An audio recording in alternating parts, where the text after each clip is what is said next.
Because she looked ordinary and dressed unfashionably, she was met with an eye roll. The moment she walked into the fashion magazine for her interview, the editor's assistant glanced at her and said, "Human Resources certainly has an odd sense of humor.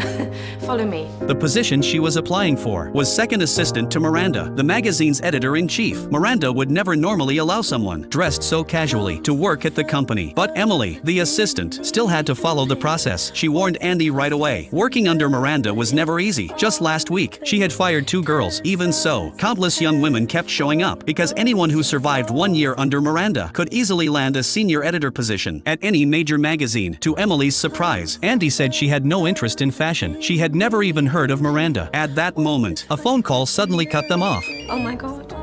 No, no, no! Andy looked completely confused. The office instantly went into emergency mode. Miranda was on her way. The entire Runway magazine fell into chaos. Employees rushed to clear messy conference tables. Those wearing flats quickly changed into high heels. Some even stopped to fix their makeup. Even the sweetness of a drink had to be adjusted precisely to match Miranda's preference. Miranda's presence was overwhelming. People stepped aside without being told. Some were too afraid to even share an elevator with her. Working for her felt like hell every single day. Yet standing in front of Miranda, Andy seemed completely unfazed. She calmly handed over her resume and briefly introduced herself. Miranda looked surprised. "And before today, you had never heard of me?"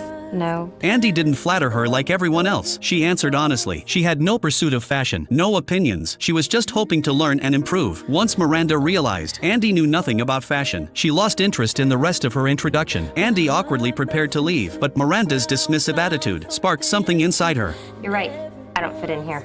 Andy continued. She admitted she wasn't attractive and didn't understand fashion, but she was smart and learned quickly. She didn't care what Miranda thought of her, but she asked one thing: don't underestimate anyone. With that, Andy walked out, feeling defeated. In this place, no one cared how well you spoke. Everyone's time was too valuable. She thought the job was out of reach, but just as she reached the lobby, Emily ran after her and told her to come back. Maybe it was Andy's honesty, maybe it was her calm confidence. Miranda decided to give her a chance. That evening, Andy shared the news with her friends. They were happy for her, but also worried. In the fashion world, Miranda's reputation was infamous, but Andy was confident. She said she wasn't fragile or easily broken. That confidence was completely shattered. The next morning at 6, Andy's phone rang right on time. It was Emily, the first assistant. Andy had to prepare coffee before Miranda arrived. Every cup had to be different. Even the temperature could not be off by a single degree. Andy ran through the streets with the coffee, but still arrived too late. Miranda was furious. She demanded to know why Andy wasn't there yet. Just as Emily was about to call her, Andy rushed into the office. Out of breath, Emily warned her if she was late again, both of them would be fired. Emily then had to step out and left Andy in charge of answering the phones. She warned her seriously, do not leave the desk, no matter what. Soon after, the designer Nigel kindly brought Andy a pair of high heels. He reminded her quietly, no one wears flats, in front of Miranda. Before Andy could respond, a voice echoed through the office.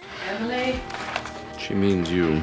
Miranda never remembered new assistants' names. The turnover was too fast, so she simply called them all Emily. Andy gathered her courage. My name is Andrea, but everybody calls me Andy. Miranda gave a faint, mocking smile, but said nothing. She immediately began issuing orders. Andy was told to fetch several skirts. When Andy asked what style, Miranda replied that such boring questions were not worth asking her. Miranda didn't care that it was Andy's first day. She gave her no time to adjust and pile on several tasks at once. Just as Andy was about to leave, Miranda stopped her. She scanned Andy from head to toe. A faded blue sweater, an unremarkable skirt, black leggings, heavy black shoes. Every detail irritated her. After leaving the office, Andy immediately changed into the heels Nigel gave her. It was her first step into fitting into the workplace and her first real lesson. In the fashion world, Emily soon returned. She didn't like Andy, but she knew one mistake could drag the whole team down, so she swallowed her bias and helped Andy learn the job. Andy's life quickly became a mess, but worse than the workload was the constant scrutiny. Every time Miranda walked in, she would toss her coat and bag onto the desk. Andy would freeze in place until Emily mouthed the words,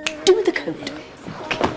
One day, Miranda was choosing between 2 belts that looked almost identical. Andy accidentally laughed. All eyes turned to her. To Andy, the belts were exactly the same. She couldn't understand why fashion insiders struggled to decide. What she didn't realize was that her casual attitude had crossed a line. Miranda explained that even Andy's plain blue sweater was the result of countless decisions. Within the fashion industry, Andy didn't ignore fashion. She benefited from it while looking down on it. Only then did Andy understand. In this world, professionalism wasn't just ability. It was responsibility. respect for the industry, but that understanding left her even more conflicted. Was this glamorous but controlled life really what she wanted? When she got home, Andy complained to her boyfriend about Miranda's harshness, about the vanity of the fashion world. She promised him she would never be changed by it. She just needed to endure 1 year. After that, any magazine would hire her. Days passed. Miranda kept tossing her coat and bag on the desk. It became an unspoken order. Andy repeated the same assistant tasks every day, buying coffee at the exact temperature, handling endless errands, even taking care of Miranda's dogs. The work was exhausting and intense, but Andy didn't quit. One weekend, she planned to have dinner with her father, a rare moment to relax, but her father was worried. He couldn't understand why his daughter, accepted into Stanford Law School, would choose to work as an assistant at a fashion magazine. Andy asked him to trust her. After 1 year with Miranda, every company would want her. Her future would be wide open. Just then, her phone rang. The warm moment was shattered because of bad weather. Miranda's flight was cancelled, but she had to return that night to see her twin daughters perform. Her voice left no room for refusal. Andy was ordered to get her a flight immediately. Dinner with her father was ruined. Andy frantically called airlines while answering Miranda's non-stop calls. She didn't know what to do. She was on the verge of tears, but the storm grounded all private planes. Miranda missed the performance. Back at the office, she summoned Andy immediately. Disappointment filled her eyes. She said she had misjudged her. She thought hiring a smart, overweight girl would be different from the slim, pretty assistants before, but Andy turned out to be worse. Tears welled up in Andy's eyes. She tried to explain that she had done everything she could. Miranda cut her off with a wave of her hand. Andy couldn't hold it anymore. She turned and ran out of the office. Eyes red, she went to Nigel, one of the few people who treated her kindly. She vented her frustration, calling Miranda a cold-hearted witch. Nigel surprised her. He suggested she quit. Miranda could replace her in 5 minutes, but Andy never planned to quit. She just wanted her effort to be recognized. Nigel told her to be realistic. He said Andy hadn't truly tried. She only complained. Everyone who survived under Miranda either loved fashion like Emily or